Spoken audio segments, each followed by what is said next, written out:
So friends, after we've finished pinning the synthetic turf, we use the sand on the top to make the synthetic turf sit down on the ground.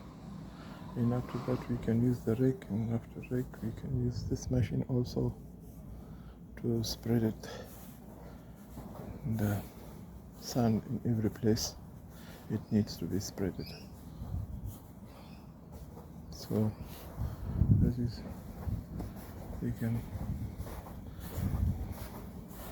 I can show you here also. If you can see this area, we have used the machine to spread the sand all across the synthetic turf. So because the turf is still wet, we need to wait for a while to be dried like this. So after that it can change to this position. So friend, after we spread the sand on the synthetic turf, so after spreading it and after it dries, so we rake it all around, and after that we use the broom, the power broom, so it can power broom can clean it like as you see here, like this, and also the other part. And we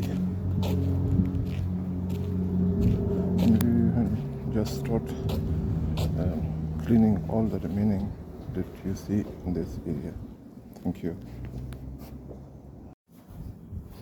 So as you see friends, we have used the power broom here, so this area is clean and all the sand just go inside the turf, synthetic turf.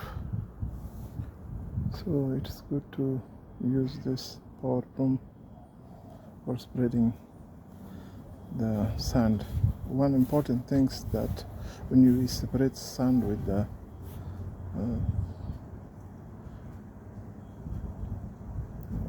broom or power broom, the sand must be dried.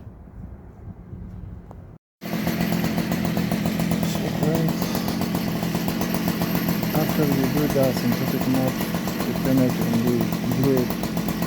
In order to put the sand in this synthetic turf, you need this machine to run on it to make the synthetic turf stand. And after that, you can use the sand on it so it can sit properly on the ground.